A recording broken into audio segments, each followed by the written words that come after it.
उन्मेष पाटील यांच्याशी संपर्क करण्याचा प्रयत्न केला होता असं भाजप नेते आणि रावेरमधून भाजप उमेदवार रक्षा खडसे यांनी म्हटलंय। उन्मेष पाटील ठाकरे गटात जाण्याचा निर्णय घेतील असं वाटत नसल्याचं देखील त्यांनी म्हटलंय।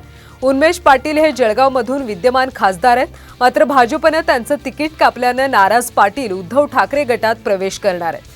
उन्मेष पाटील यांच्याशी संपर्क करण्याचा प्रयत्न केला होता असं रक्षा खडसे यांनी म्हटलंय। खरं तर चंद्रशेखर बावनकुळेंनी सुद्धा त्यांच्याशी संपर्क करण्याचा प्रयत्न केला होता। उन्मेष पाटील यांचं यंदाचं लोकसभेचं तिकीट कापलंय। यंदा जळगावमधून स्मिता वाघ यांना भाजपकडून उमेदवारी देण्यात आली आहे, त्यामुळे नाराज असलेले उन्मेष पाटील हे आता ठाकरे गटात जाण्याची शक्यता वर्तवली जाते। उद्धव ठाकरे गटात आज ते प्रवेश करणार आहेत अशी माहिती मिळते।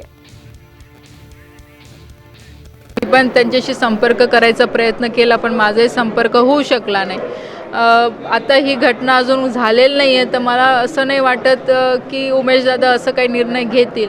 आणि त्यांचं विचारही जरी असेल तर मला असं वाटतं की त्यांनी एक वेळा सगळे आपल्या भारतीय जनता पार्टीचे जेवढेही नेते आहेत त्यांच्याशी एक वेळा बसून चर्चा ह्या संदर्भातली केली पाहिजे।